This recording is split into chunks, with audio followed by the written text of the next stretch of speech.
When Doug Baldwin came out of Stanford as an undrafted player, he wasn't big enough, he wasn't fast enough.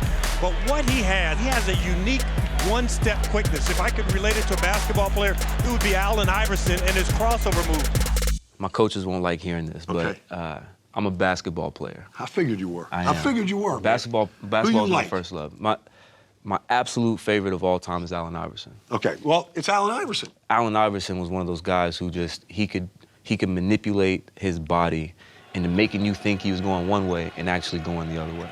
And it was a thing of beauty to me, it was art. And so I wanted to translate that into football. I call myself a cross-sport pollinated athlete. I like to use basketball moves in football. Terminology. Right. But it's a crossover. It's AI's crossover. That's all it is. That's really all it is, except obviously I don't have the ball. Russell has time. Got a man open. Throws downfield. It's Baldwin's 10, 5. Touchdown! Seahawks! Watch Baldwin. Look at how he got through Josh Norman. That was one of the better moves at the line of scrimmage you're going to get against one of the better corners in the league. So it looks like I'm looking at the ball. Yeah. Really, I'm looking at him. And so when he starts to lean, I already know what I'm going to do. You have to avoid the punch. Right. On that move, your Allen Iverson crossover here, his feet are frozen. It's like AI beating Michael Jordan. Right. And I'm not the biggest receiver in the world. I know my strength. So I'm going to use my strengths to get open. I want to see your AI step right here. Man, I want to see just how nasty that crossover is. So give us an idea about, does it depend on how close the corner is to you, what you're going to do? So depending on what the route is, right, obviously, I got to figure out which side I'm going to try to attack you at. Okay. And so when I'm doing the skip, I'm just gathering information. So let's say I'm trying to go outside. Okay. So I'll come off, and I'll kind of lean to the inside, so that way you kind of open your hips that way. And when I cross over, it's just literally like I have the ball in my hand, I'm crossing back over this way. All it is body language and mannerisms, right? So I'm reading you. And essentially, it's just that chess match that you're playing with somebody. He makes it like he's going to run an inside move, and he just breaks to the outside, and Russell hits him right on the money. It was too easy. Yeah, it was awesome. So did you see the technique, though? Yeah.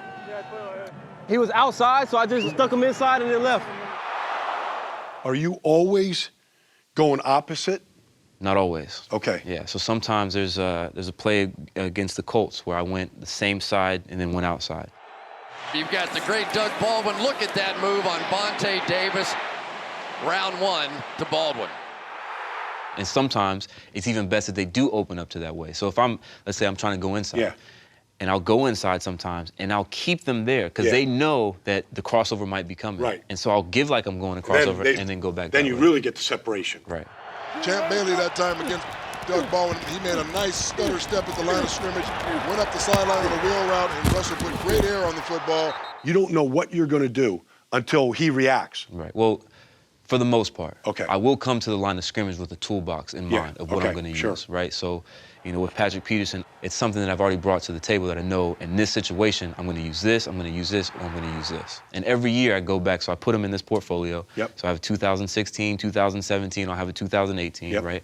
And in those portfolios, it'll have a breakdown of each defensive back, what their technique was, what they used. And so now I can go back if, let's say, Patrick Peterson switches up the hand that he uses, I can see that, And so now I'm like, okay, he has... Because these guys are evolving too. Absolutely. That's Patrick Peterson on you. He's got you outside, and he's not in bad shape at all. So this goes back to a lot of the film study, a lot of the just knowing Patrick Peterson. So I've been fortunate enough to be able to go against such a great cornerback for a number of years now. And I knew that whenever I get in this situation, he knows that the field is cut, so it's going to be hard for me to go inside. So he's going to play his outside leverage, and he's going to try to jam me back inside. But I also know that Patrick Peterson is a cerebral player. He's got his own head games. Right. And so in this situation, again, I'm just really trying to get information. And so I have to establish outside dominance here. He knows where I'm going. I know where he's going. Now it's just a battle of wits. And Patrick Peterson is a superb athlete. He's faster than me. He's stronger than me. He's not quick. He's not quicker than me. I won't give him that. Okay. But yeah, he's faster than me. He's stronger than me. You can take him off the dribble. Of course. And he's bigger than me. The difference here is that I know that his strengths can also be his weakness. And so I'm kind of giving him the leverage in terms of being in front, playing in front, and making him feel like he's got me in control. I know he wants to put his hands on me, so when he does, I'm giving it to him, allowing the space to happen. And so when he pushes me, he's actually giving me separation. And by kind of lulling him to sleep in that regard, then I'm able to push off. You know, referees don't want to hear that, but push off in the sense where I can generate some separation and still be able to catch the ball. Doug Baldwin got the one-on-one, and they took advantage. Patrick Peterson, the Pro Bowler, on coverage there. Nobody can cover Doug Baldwin. Nobody can cover him if he wants to get open.